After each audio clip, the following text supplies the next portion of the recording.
नमस्कार दोस्तों, आज के इस आधुनिक युग में हम अपने बच्चों को नैतिक शिक्षा देना भूल ही गए हैं। बात करें अगर मेट्रो शहर की, तो यहाँ की आधुनिक शिक्षा और इंटरनेट ने दुनिया भर के बच्चों को नैतिक शिक्षा से बहुत दूर कर दिया है। जैसा कि आप जानते हैं कि बहुत सारे माता पिता अपने बच्चों को तरह तरह के YouTube वीडियोस दिखाते हैं, जिनमें से कुछ शायद आप जानते होंगे, जैसे कि मोटू पतलू के वीडियोस, डायना के वीडियोस, रेहान के वीडियोस, शिवा वीडियोस, सिंघम के वीडियोस, मैक जॉक ऑफ के वीडियोस और भी न जाने क्या क्या कचरा हमारे इंटरनेट पे भरा पड़ा है, जिनको हमारे छोटे छोटे बच्चे देखते हैं और उनके बौद्धिक विकास पर बहुत बड़ा असर पड़ता है। वहीं अगर हम बात करें इंटरनेट के फायदे की, तो इसकी सहायता से बहुत अच्छी जानकारी आप अपने बच्चों को दे सकते हैं। इसका बड़ा कारण हम लोग ही हैं, क्योंकि हम लोग भी कई सारे गलत वीडियोस देखकर अपने बच्चों को हम भी वही ज्ञान देते हैं। तो यह जरूरी है कि हम भी समय समय पर अपने बौद्धिक स्तर को आगे बढ़ाएं और अच्छे वीडियोस की जो हमारे बौद्धिक विकास के लिए जरूरी है, जैसे कि सोनू शर्मा, विवेक बिंद्रा, संदीप माहेश्वरी जैसे अच्छे मोटिवेशनल वीडियोस आप सुन सकते हैं। साथ ही साथ आप पेरेंटिंग टिप्स भी ले सकते हैं, जो कि आपको कहीं ना कहीं अपने बच्चों को पालने में और उनके बौद्धिक विकास में बहुत फायदा मिलेगा। आज के इस आर्टिकल में हम आपके लिए एक ऐसी ही मोटिवेशनल कहानी लेकर आए हैं, जो YouTube में बहुत ही ज्यादा फेमस है और उसको करोड़ों लोगों ने देखा होगा। मैंने सोचा ये कहानी हम आपको भी शेयर करें। ये कहानी है एक मोर और मोरनी की। कहा जाता है कि जो भी इस मोर और मोरनी की कहानी को देखता है, उसके घर में झगड़े बंद हो जाते हैं। आज ये कहानी जो मैं आपको सुनाने जा रही हूँ, ये कहानी बहुत ही ज्ञानवर्धक कहानी है। जो लोग इस कहानी को पूरे मन से और दिल से सुनते हैं, उसके घर में कभी भी कोई क्लेश उत्पन्न नहीं होता। उनके घर में हमेशा सुख और शांति बनी रहेगी। उनके घर में माता लक्ष्मी का सदैव आगमन रहेगा। ये तो आपने सुना ही होगा कि जिसके घर में रोज झगड़े होते हैं, रोज क्लेश होते हैं, उस घर में कभी भी बरकत नहीं होती। उस घर में कभी माता लक्ष्मी का आगमन नहीं होता। और जिसके घर में सुख शांति होती है, उसके घर में सुख समृद्धि का आगमन होता है और माँ लक्ष्मी का वास होता है। क्योंकि घर में सुख शांति का होना बहुत जरूरी है, क्योंकि जहाँ सुख शांति होती है, वही माता लक्ष्मी निवास करती है। जहाँ क्लेश उत्पन्न होते हैं, लड़ाई झगड़े उत्पन्न होते हैं, वहाँ माता लक्ष्मी का वास कभी नहीं होता। वहाँ पर दुख और दरिद्रता का वास होता है। हो सके तो इस कहानी को पूरा सुने। ये कहानी आपके जीवन में बहुत सारी सीख देगी। ये बहुत ही ज्ञानवर्धक कहानी है, इसे जरूर सुने। एक मोर और मोरनी की कहानी। इससे पहले कि आप हमारी कहानी में खो जाएं, आप चैनल को सब्सक्राइब करके बेल आइकन को प्रेस करना ना भूलें। चलिए कहानी को शुरू करते हैं। एक जंगल में एक मोर और एक मोरनी रहते थे। मोर और मोरनी बहुत ही हंसी खुशी जंगल में रहा करते थे। एक दिन मोरनी मोर से कहती है कि पियाजी, हमें यहाँ से चलना चाहिए। हमें वहाँ चलना चाहिए जहाँ हमारे समाज के लोग रहते हैं। काफी सारे मोर और मोरनी रहते हैं। हमें वहाँ चलना चाहिए। मोर मोरनी से कहता है कि हे प्रिय, अगर हम वहाँ चलेंगे तो लड़ाई झगड़े होंगे। हम दोनों इस जंगल में कितने सुकून से रहते हैं। हमें वहाँ जाने की क्या जरूरत है। लेकिन मोरनी जिद करने लगती है, तो मोर भी मान जाता है। मोरनी के जिद करने पर वे दोनों उड़कर एक नगर में जाते हैं। उस नगर का राजा पशु पक्षियों की भाषा को आसानी से समझता था। उस राजा ने कराव शास्त्र की पढ़ाई की थी। कराव शास्त्र का मतलब है कि पशु पक्षियों की भाषा को समझना। वह राजा सभी प्रकार के पशु पक्षियों की आवाज को समझ पाता था। हर जीव जंतु की आवाज को वह बखूबी समझता था कि वह क्या कह रहे हैं। दोनों मोर और मोरनी उसी नगर में आ जाते हैं। एक दिन की बात है, राजा अपनी रानी से कहता है कि हे रानी, मुझे तगड़ी भूख लगी है, आप मुझे भोजन खिला दीजिए। राजा की रानी 360 प्रकार के भोजन बना करके एक हाथ में पानी का लोटा और दूसरे हाथ में खाने की थाली लेकर राजा के पास पहुंचती है। रानी जैसे ही भोजन की थाली राजा के समक्ष रखती है तो उसमें से एक चावल का टुकड़ा नीचे गिर जाता है।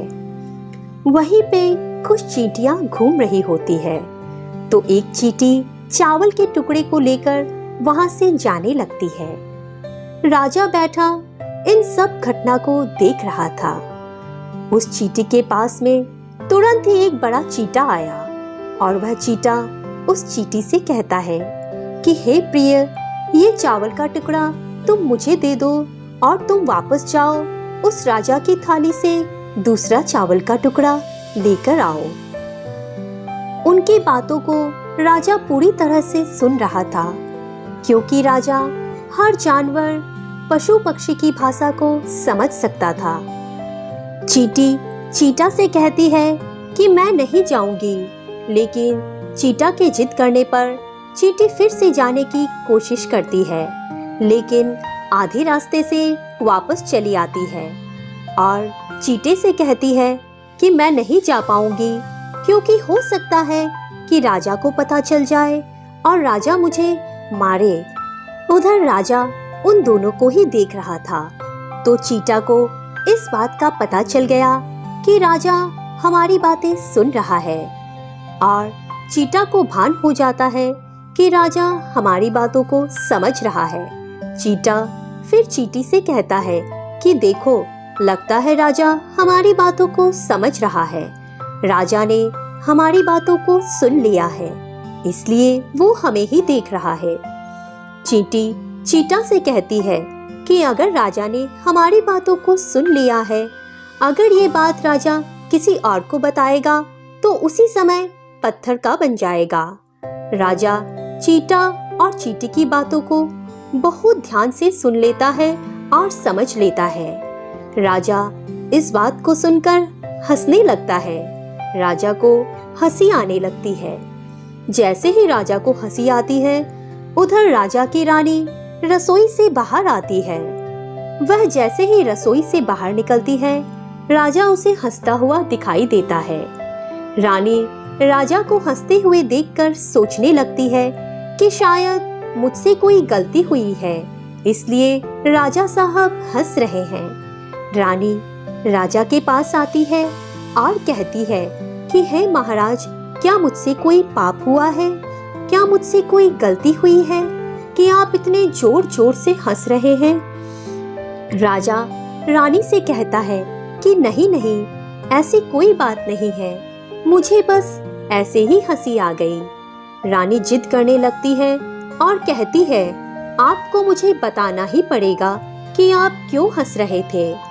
राजा बार बार मना करता है, क्योंकि राजा को पता था कि चींटी ने कहा है कि अगर मैं चींटी वाली बात किसी को भी बताऊंगा तो मैं पत्थर का बन जाऊंगा।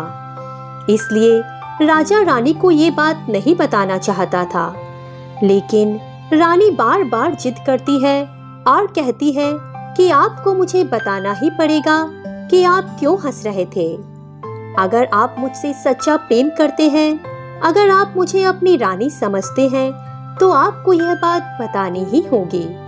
रानी बहुत जिद करने लगती है और कहते हैं ना कि तिड़िया हट और बाल हट बहुत तगड़ी होती है। इन दोनों हट से हमेशा बच के रहना चाहिए। रानी के तिड़िया हट के सामने राजा को झुकना ही पड़ा और राजा रानी से कहता है, अगर ये बात मैं आपको बताऊंगा तो आपको बाद में बहुत पछताना पड़ेगा।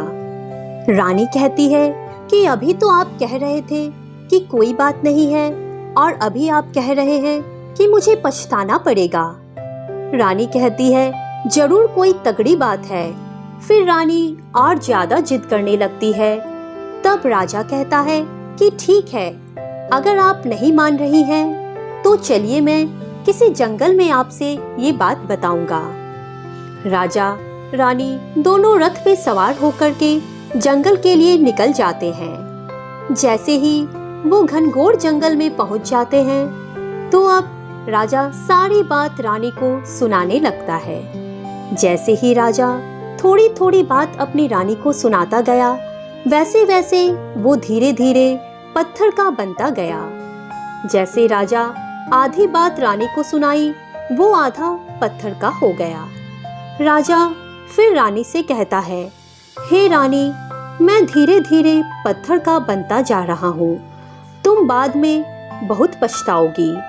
रानी कहती है कि हे राजा साहब, हे महाराज, थोड़ी सी बात बची है, आप उसे भी सुना दीजिए। राजा पूरी बात बता देता है और राजा पूरा पत्थर का बन जाता है। रानी की इस जिद के कारण राजा पूरा पत्थर का बन गया। रानी कहानी पूरा होते ही रोने लगती है। रानी उस पत्थर को हिलाने की कोशिश करती है, लेकिन भारी भरकम पत्थर कैसे हिला पाती, क्योंकि राजा बहुत ही भारी था। राजा पत्थर का बन जाता है और उधर रानी सर पटक पटक कर रोती है, छाती पीटती है, विलाप करती है, हर किसी जीव जंतु से सहायता के लिए गुहार करती है। इन सब कहानी को मोर और मोरनी बखूबी अपनी आंखों से देख रहे थे। रानी के विलाप को देखकर मोर और मोरनी को दया आ जाती है। मोर मोरनी से कहते हैं कि हे प्रिय, ये होता है तिरियाहट। आपके इसी तिरियाहट की वजह से हम उस जंगल में कितना खुशी खुशी रह रहे थे, वहां से हम यहाँ चले आए। मोरनी मोर से कहती है कि हे प्रिय, ये रानी बहुत ही दुखी हो रही है, हमें इसकी सहायता जरूर करनी चाहिए। हम इसकी ज्यादा सहायता तो नहीं कर सकते, लेकिन कम से कम इसको धीरज तो दे ही सकते हैं, यानी इसको विश्वास तो हम दिला ही सकते हैं। यही सोचकर मोर और मोरनी उस रानी के पास जाते हैं और जाकर के रानी से कहते हैं कि हे रानी साहिबा, जो हुआ वो गलत हुआ, लेकिन आप जरा धीरज रखिए, अपने आप को थोड़ा संभालिए। आपके पीछे पूरा राज्य है, राजा तो पत्थर का हो गया है, अब राज्य को आपको ही संभालना है। रानी मोर मोरनी की बातें सुनने के बाद कहती है कि हे भाई मोर मोरनी, मैं अपने आप को कैसे संभालूं, क्योंकि अब तो मेरा संसार ही उजड़ गया है, क्योंकि मेरा पति परमेश्वर पत्थर का बन चुका है, अब मैं क्या करूं। रानी की यह बात सुनते ही उधर मोरनी के मुख से यह निकल जाता है कि राजा पत्थर के कैसे हो गए। राजा तो इंसान थे, अच्छे भले थे, लेकिन यह पत्थर के कैसे हो गए। रानी वही बात बताने लगती है जो राजा ने चींटी वाली बात रानी को बताई थी, और फिर रानी भी राजा की तरह पत्थर की बन जाती है। अब इधर मोर और मोरनी को यह चिंता सताने लगती है कि यह विपदा अब हम पे भी आ सकती है, क्योंकि राजा भी उसी चींटी वाली कहानी से पत्थर का हो चुका है और अब रानी भी उसी चींटी वाली बात से पत्थर की हो चुकी है। मोर मोरनी से कहता है कि हम पर भी यह खतरा मंडरा रहा है, क्योंकि तुम स्त्रियों से कोई भी बात छिपती नहीं है। मोरनी मोर से कहती है कि हे पियाजी, हमें यहाँ से दूर चले जाना चाहिए। मोर मोरनी से कहता है कि हे बेवकूफ, दूर जाने से क्या फायदा है, ये संकट तो धरती के किसी भी कोने में हमारा पीछा नहीं छोड़ेगा, यह खतरा तो हमेशा हमारे ऊपर मंडराता रहेगा। अगर जाने अनजाने में भी हमारे मुख से यह निकल गई तो हम भी पत्थर के बन जाएंगे। इसी बात को लेकर मोर और मोरनी बहुत दुखी हो जाते हैं, बहुत चिंतित हो जाते हैं। रात दिन उनको यह दुख खाया जाता है। यह सोचकर ना तो वो भोजन करते हैं और ना चैन से सोते हैं। बस रात दिन उनको यही दुख सताता है, यही टेंशन होती है कि कहीं ये बात हमारे मुख से निकल ना जाए। यदि हमारे मुख से यह बात भूल कर भी निकल गई तो हम दोनों पत्थर के बन जाएंगे। बहुत सोचते सोचते फिर मोर ने दिमाग लगाया और मोरनी से कहा कि हे प्रिय, यदि हम सृष्टि की सारी चींटियों को खत्म कर दें तो शायद हमारा संकट खत्म हो जाए। मोर मोरनी इस बात से राजी हो जाते हैं और सभी चींटियों को मारकर खाना शुरू कर देते हैं। मोर और मोरनी का आतंक इतना बढ़ गया कि सारी चींटियां डर के मारे बिल खोद के धरती के अंदर जाके छिप गई। मोर और मोरनी ऐसी निगरानी रखते कि उन्हें जहां भी चींटी दिखती तुरंत दबोच लेते। कोई भी चींटी मोर और मोरनी के इस आतंक की वजह से बाहर ही नहीं आती थी। सभी चींटियों ने जमीन के अंदर अपना बिल बनाना शुरू कर दिया और जमीन के अंदर ही जाकर बैठ जाती। काफी समय बीतने के बाद चींटियों को भूख सताने लगी, क्योंकि भोजन तो बिल में मिलता नहीं, भोजन तो बाहर ही मिलता है। अब जैसे भोजन लेने के लिए चींटी बाहर आती, मोर उसे दबोच लेता और उसे जान से मार देता। एक चींटी और चीता बिल के अंदर भोजन के मारे तड़पते हुए श्री हरि विष्णु का जोरदार भजन करने लगे। भक्ति करते करते उन्हें ये मालूम ही नहीं चला कि वह कहाँ है और कहाँ नहीं। वह घोर तपस्या में लीन हो गए। अंत में जाकर श्री हरि विष्णु उन्हें दर्शन देते हैं और भगवान विष्णु कहते हैं कि चींटी चीता, जो तुम्हें मांगना है मांग सकते हो। हम तुम्हारी भक्ति से प्रसन्न हैं, क्योंकि चीता और चींटी ने निरंतर भक्ति की थी और ना ही कोई जल ग्रहण किया था और ना ही कोई अन्न। इसलिए भगवान विष्णु बहुत जल्दी प्रसन्न हो गए और आकर कहने लगे कि हे चीता चींटी, जो तुम्हें मांगना है मांग सकते हो। हम तुम्हारी भक्ति से बहुत प्रसन्न हैं। उधर चीता और चींटी न जाने कितने दिनों से भूखे और प्यासे थे। दोनों एक ही बात कहते हैं कि हे प्रभु, अगर आप हमें वर देना चाहते हैं तो हमारे पेट में गांठ लगा दीजिए। उन्होंने सोचा कि अगर हमारा पेट ही नहीं होगा तो हम बाहर क्यों जाएंगे और मोर और मोरनी हमें नहीं खाएंगे। इसलिए उन्होंने मांगा कि हे प्रभु, हमारे पेट में गांठ लगा दीजिए। भगवान विष्णु कहते हैं तथास्तु, और चींटियों के पेट में गांठ लग जाती है। आज भी उन चींटियों के पेट में गांठ लगी हुई है। चींटियों का पेट नहीं होता। फिर चीता और चींटी भगवान विष्णु से कहते हैं, हमारे पेट में तो गांठ लग गई है, लेकिन अभी भी हमें मोर और मोरनी से खतरा है। मोर और मोरनी हमारे इंतजार में अभी भी ऊपर जमीन पर बैठे हैं और वे लोग हमें जैसे ही देखेंगे हमें मार देंगे। फिर भगवान विष्णु चीता और चींटी मोर के समक्ष जाते हैं। भगवान विष्णु मोर से कहते हैं कि हे मोर, तुम चींटियों का शिकार करना बंद कर दो। इसमें चींटियों का कोई दोष नहीं है। जो दोषी था वो राजा था, क्योंकि राजा ने कराव शास्त्र की पढ़ाई की थी, इसलिए वो सभी जीव जंतु की भाषा को समझने में सक्षम था। उसके साथ साथ वो जिन भाषा को समझता था उनका रूप बदलने में भी वो सक्षम था। वो पशु और पक्षियों का रूप धारण किया करता था, और जब वो राजा रूप धारण किया करता था तब उनसे संभोग भी किया करता था। और जब वो पशु पक्षी गर्भ धारण करते थे तो उन्हें छोड़ करके वह इंसान बन जाता था, और फिर ऐसे पशु पक्षी पर वो जोर जोर से हंसता था। इसी मूर्खता के कारण ही आज ये राजा पत्थर का बना पड़ा है। मोर कहता है कि हे प्रभु, इसमें उसकी पत्नी का क्या दोष है।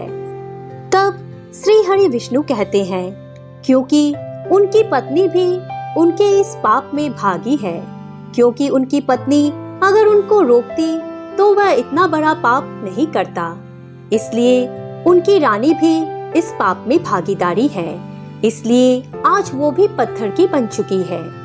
श्री हरि के समझाने के बाद, श्री हरि के कहने के बाद मोर उनसे कहता है कि हे प्रभु, अगर इस बात को हम किसी और से कहें जो कि रानी ने मुझे सुनाई है, तो क्या हम पत्थर के बन जाएंगे? श्री हरि विष्णु कहते हैं कि तुम्हारा ये श्राप अब समाप्त हो चुका है, तुम्हें किसी से कहने पर कोई फर्क नहीं पड़ेगा। आप किसी से भी कह सकते हैं, तुम्हारे ऊपर से खतरा टल चुका है। मोर और मोरनी बड़ी प्रसन्न हो जाते हैं, उनका खुशी का कोई ठिकाना ही नहीं था। श्री हरि विष्णु अंतर्जहान हो जाते हैं, वह चले जाते हैं, और इधर मोर और मोरनी का खुशी का कोई ठिकाना ही नहीं था। अगर किसी जानवर को, किसी पक्षी को खुशी होती है तो वह झूमने लगता है, नाचने लगता है। यही बात मोर के साथ हुई। मोर को जब ये पता चला कि उनके ऊपर से खतरा टल चुका है तो वह खुशी से नाचने लगा, जोरदार नाचने लगा।